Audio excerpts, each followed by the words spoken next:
Hey, Blue Rev. So I've been here in Philadelphia registering people and now knocking on doors every day, and things are really stressful. The polls are tied here. The stakes are just through the roof. Tension is really high. And so I was trying to think of someone I could talk to and bring in to do an interview who would bring some light into the darkness. And I thought of Andy Kim, who was our first House candidate that we supported in Blue Rev back in 2018 for the midterms. And this was shortly after Blue Rev started. He was running in New Jersey's third district and he won and became member of the House of Representatives. And I met with Andy not long after that in Washington, D.C. And I'm not just saying this to blow smoke, which is easy to do in politics, but I I really did find Andy to be like one of the nicest, warmest, most genuine people in politics that I had ever met. We sort of met in private. He was genuinely curious about his constituents. He was genuinely curious about, Blue Rev and everything that we were doing.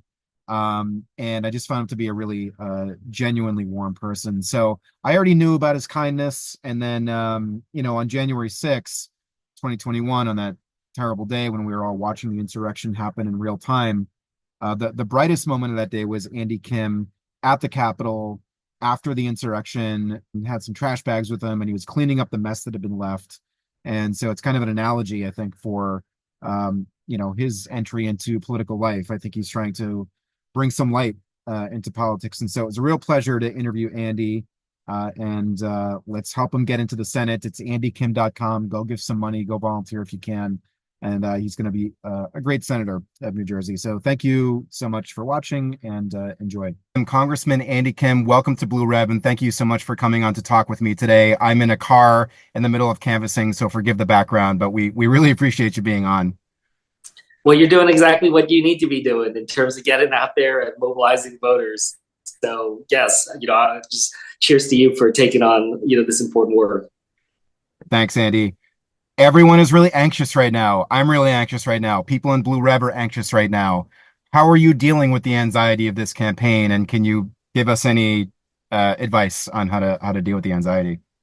Yeah, I think about this a lot. This is my fourth campaign in 7 years or so, and I've been in a lot of tough ones. And I think the main thing that I'll say is when we look at the big picture here, one thing that is just really exciting and inspiring me is just the unbelievable ground game. This will be the largest ground game ever in American history.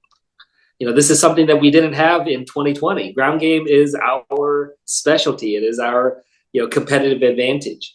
And we're seeing that, all over the country. And like I said, in a way that we didn't see or do in 2020. So, yes, things are tight and things are nerve wracking, but we have our best tool at full maximum right now, full throttle right now. And so that's why I just encouraging everybody to get out there.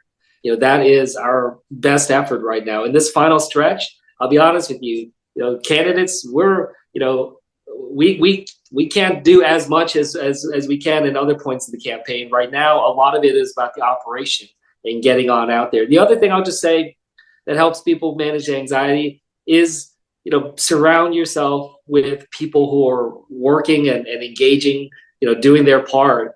I find that, the best way to kind of manage through this final stretch is to know that I'm not alone, and to also see other people that are taking time out of their day. They're doing hard work to be able to engage. It's inspiring, and I find myself really drawn towards, those that are stepping up, and I draw energy from them, and I draw excitement from them.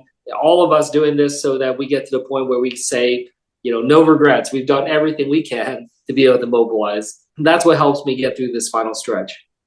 So work hard, surround yourself with good people who are doing the Yeah. work. I fully agree with that. That's great advice, Andy. And I want to nerd out for a second, Andy. I used to be a political science teacher, and I do a lot of sort of talking about the separation of powers and branches of government and things like that in Blue Rev.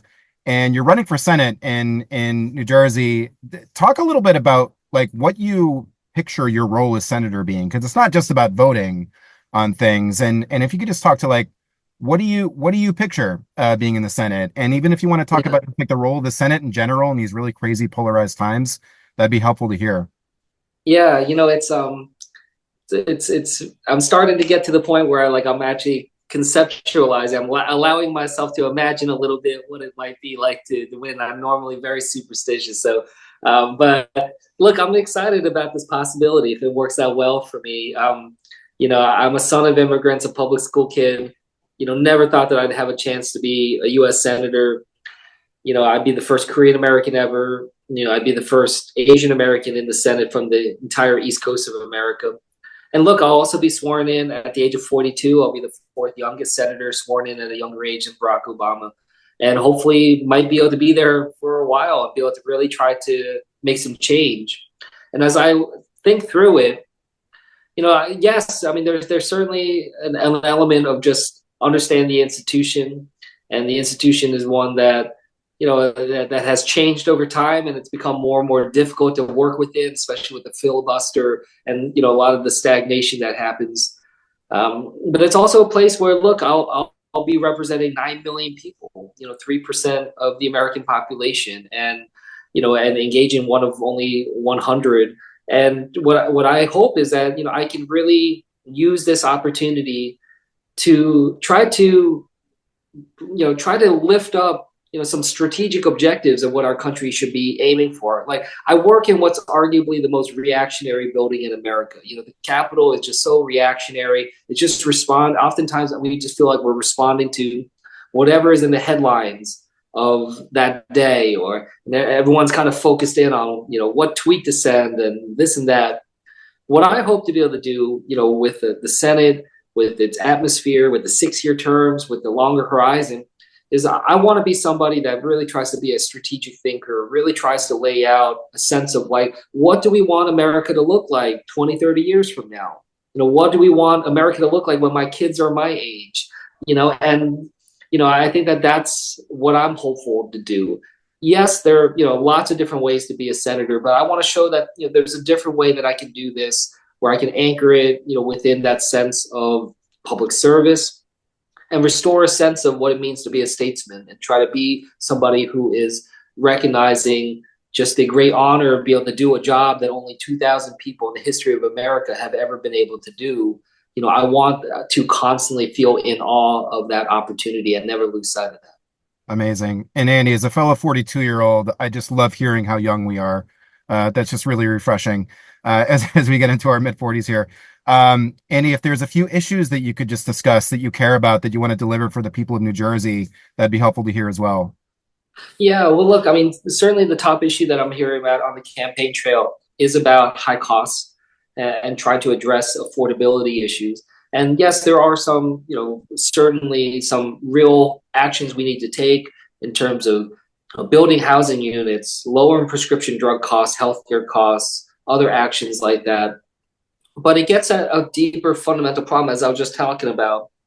What are these deeper strategic challenges that we're facing?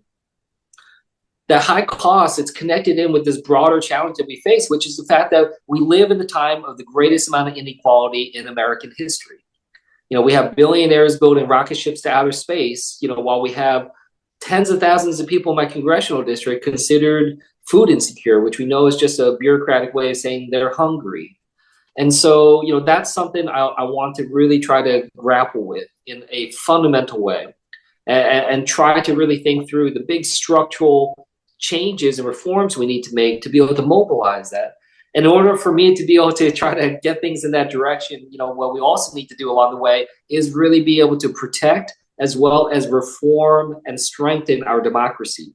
I cannot get the kind of legislation I need passed through the Senate if we're going to continue to have the filibuster be weaponized, as long as we continue to have gerrymandering, really rigging the process in so many well, I wouldn't say that. I guess I would just say it's exploding the partisanship, in the House of Representatives, and we've seen that, and just the lack of trust that American people have in their politics. Making sure we're taking on corruption, having the ethics reform, things like that. So those are some of the key things that I'm trying to engage on.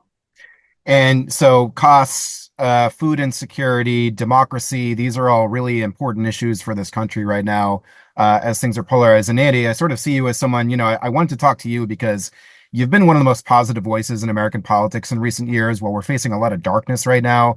And I was just thinking about like who can we bring on to talk to people about their anxiety, the just the dark feeling of politics right now. And I just, if you could speak to that moment from 2021 for a moment after January 6th, I know you've been asked about it a million times, but when you're cleaning up the Capitol, it's just a really, iconic picture at this point of sort of cleaning up after the mess, right, on January 6th. If you could just speak to like what motivated you in that photo to take action and do what you did. Yeah, I mean, I think all of us can agree, that January 6th was one of the darkest days of our democracy when we see things that we never thought we'd ever see in such a powerful country like America. But we saw just how fragile things were.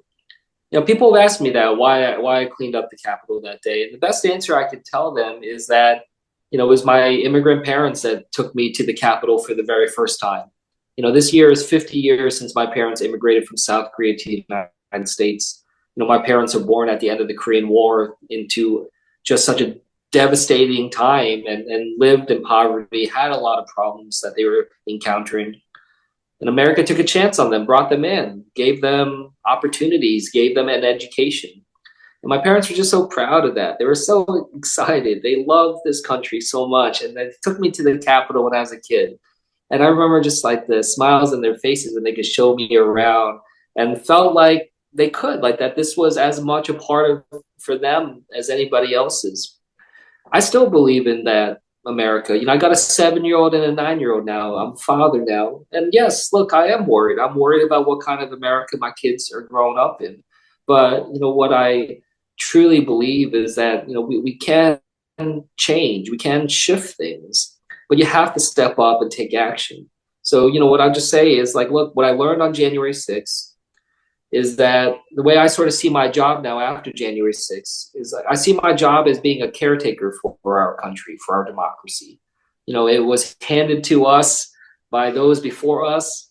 We will hand it off to future generations. Now, the question is, what do we do with it on our watch? And so that sense of being a caretaker, it shows us that there's no job beneath us. My job is to protect our Constitution. A lot of that times it's about passing laws. That day it was also about taking care of the physical capital. And each and every one of us doing this work. So it's not just about me. Like it's not like people are outsourcing the caretaking role to me. Every citizen, every person in this country, there is a responsibility that comes with that citizenship. And I hope people feel this sense again that we're part of something bigger than all of us. We are about to have the 250th anniversary of this country in about 2 years. Like I hope that is a moment where we can revitalize what it means to be in public service. We can revitalize what it means to be a citizen. We should invest in civics education, build national service programs, and take these types of actions. The way I sort of say it is like I think our country needs a new ask not what this country can do for you kind of moment. And that's what I really charge people with. This isn't just about the next few days till election day. I often say, election day is the starting line, not the finish line. We have real work to do. So let's give it everything we got. But, we can't just say, okay, election's over, we're done. We have to follow it through.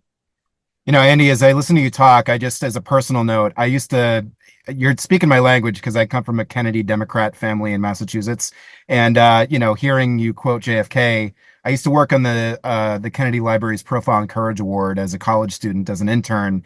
And the whole job was to sort of convey to the public why one should get involved in public service and public life and running for office, that politics can be a force for good. And when I listen to you talk, it's like, it really reiterates that for me. So I really appreciate everything you're saying about that, about public service, about how we can make a difference. And I just think I hope just in the next couple of weeks, we can put a lot of this ugliness behind us. There's always problems in America, but I hope that we can just sort of move on. And with you in the Senate, I mean, I just think we really take a big step in that direction. So, to that end, Andy, just a closing remark or a closing question. What way can we help your campaign best? What way can we help you get elected in to the Senate, New Jersey, the best way we can? No, look, I mean, everyone's doing their part here at the end. We're doing our part. We're running a massive, 21 county full statewide operation. I can tell you it's unbelievably difficult and challenging. running in a state that's sandwiched in the New York and Philadelphia media markets. So look, I mean, if people are here in New Jersey or nearby, please come and knock doors. You can go to andykim.com, sign up. If you're on social media, Andy Kim NJ on all platforms, please follow us, share the material we're doing. I'm sure everybody knows at least a handful of people in New Jersey. I feel like all roads lead to Jersey in some way. Call up your friends, text them. And if you have a few extra dollars, chip in. And again, you can go to andykim.com. We're just trying to make sure we land this plane. And what I just say, just kind of building off what you said, I've been saying this line a lot lately where I say, I believe that the opposite of democracy is apathy. It's that sense of helplessness and giving up. That's what we have to fight against. If democracy is about engagement, then the opposite of that is about withdrawal. So the next, 2 weeks, this is really about just engaging as much as possible, making sure that we're stepping up for Kamala, for everybody else. So just thank you for what you're doing in knocking doors, but also mobilizing people all over the country. And everyone watching this, thank you for watching this. I hope this helped you kind of think through what this moment in America means. And please, get out there, do everything you can so that we can make sure that we get across the line here. Andy Kim, andykim.com. We'll definitely put those links up with this video. You're a breath of fresh air, and we're rooting for you. Thank you so much for being here, Andy. We appreciate it. Great. Thanks so much.